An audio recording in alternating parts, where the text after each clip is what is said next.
Alright then. It's time that I make an actual serious Raider video about my thoughts and opinions on the nerf. And I'll cover Hitokiri in this.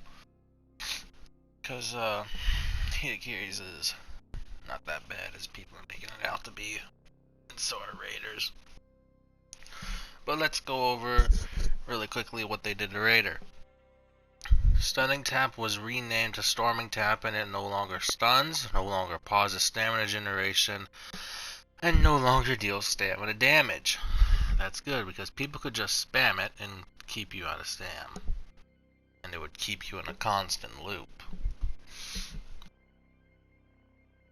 They reduced the top heavy opener from 40 to 40 damage. It was originally 45. The side heavy opener was reduced to 35. Was 40. Reduced top heavy damage, the finisher, to 45, was 48, and they reduced his Raider's Fury damage to 44, was 50. That's his zone. So my thoughts on this Raider nerf. Yubi did actually a pretty damn good job. The developer comments even mentioned how Stunning Tap was just, it was too annoying and too bright.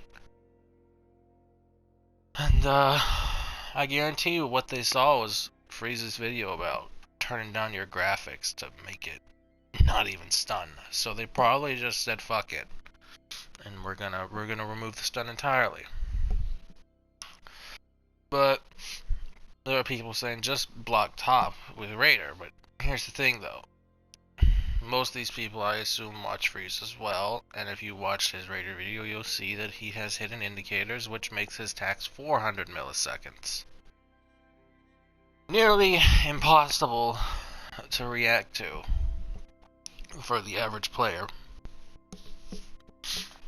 And you guys have seen in the streams that Stunning Tap, he's able to do a top heavy and go instantly into a Stunning Tap because of no animation.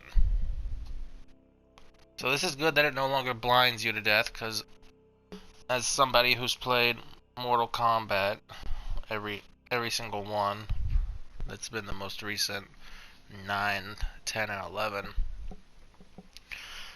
Raider is focused around a bad mechanic, and that's a guessing game. Guessing games just do not work well in fighting games at all. Why do you think smoke was removed from the Mortal Kombat multiplayer after MK9? Because you had to do too much guessing. It wasn't fair. It simply wasn't fair. So to say, oh, just block top. Okay, you block top. Raider can just let 3 side heavies go through. Oh, there goes all your health. You guessed wrong. Raider let 3 lights go through. Oh, there goes your health.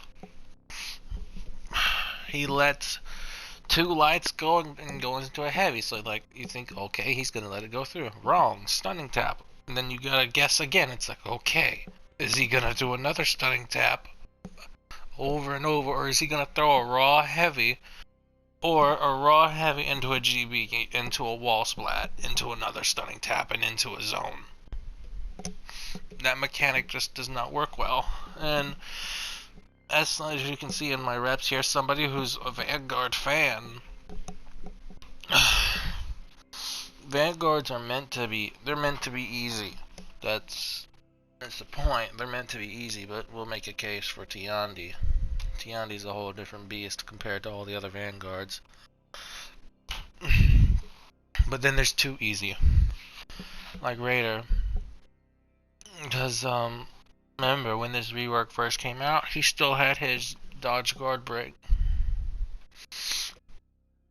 and his dodge stunning tap can't be guard broken currently.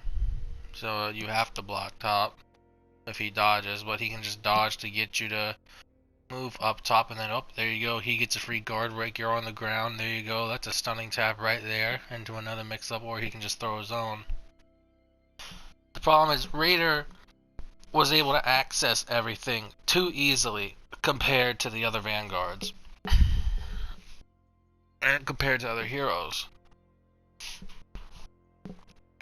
But all in all, I'm glad that they fixed it.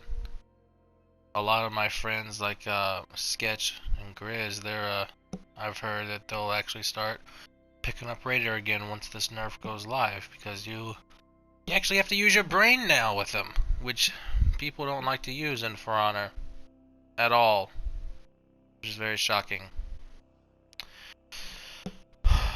But yeah, most of these people crying about the Raider nerf saying it's bad are the ones that use the stunning tap, and it all comes down to psychology, where they're so used to all this damage and this ease, and it's getting taken away, and they're scared.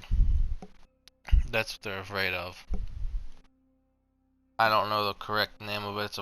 It's not a Freudian slip. It's something else. It's like they have Stockholm syndrome for the character, and that they're afraid. It's like, no, he's my baby. But the thing is with Raider though, now you got Raider mains that still, there are those Raider mains that still play them. That still play them, and I've talked to a few. They don't like it at all.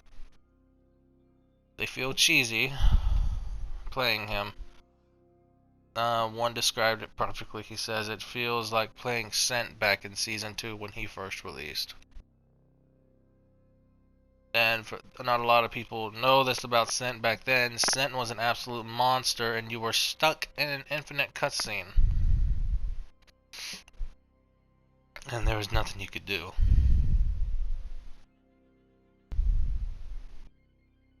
But that's my thoughts on Raider. I'm glad the nerf is going to be live on the 7th, which is pretty close. Right now it's the 4th. 3 days. And then the King of For Honor will be dethroned back to where everyone else is. And I want to bring up with Zerker, like Neck said. Neck, I'm giving you a shout out here. The thing is, people say Zerker's strong, but Zerker's not too strong. Then you got Raider, who is just too damn strong. People don't complain about Zerker that much, just because of how strong he is. But he's the balanced kind of strong. It's like, okay, he can just feint. He can go one of two directions. Over the top or the right, or top left, depending upon your way that you're doing. Raider, however, from one moveset, he can go into up to, I believe, 4 to 5 different possible scenarios, and if you guess wrong, you eat half your health. That's not a good mechanic. Goki has a 50-50, but that 50-50 is absolute dog shit. Because everybody thought Goki's rework was the best when it came out. Nah, fam. Lawbringers was the better of the two. I said that day one. Lawbringers is better. But no, nobody believes Ian. I'm just a warden man. Next animal on the list is Hitokiri. This edgy asthma girl. Basically for her, all her hyper armor was reduced. It's on par with Shigoki now, which is nice because she originally did Shigoki's job. But better, her fourth feat has been nerfed to have a cooldown of around, it's like 130 seconds compared to the 90. So it's got a 2 minute and 10 second cooldown because, let's be honest, by the time a Hitokiri uses her one shot, the next team fights up, that bitch is up again. But it's nice that her hyper armor has been reduced, her damage, her heavies have been reduced, and so is her charged heavies. They've been damage reduced. So she's now on par with everyone, which is nice. You want everybody balanced. That's what they're trying to go for. They're trying to get the two characters that have been a problem balanced, and that's been Raider and Hitokiri for most people. I've only seen a lot of Hitokiris recently. It's just the higher you get up in reps, you don't really see her as much. You got characters like Raider, Warden, JJ, and Shaolin that overshadow her. But all in all, that's all that there is for her, really. Reduced hyper armor, reduced damage, a nerf to her 4th feat, which is a pretty powerful feat.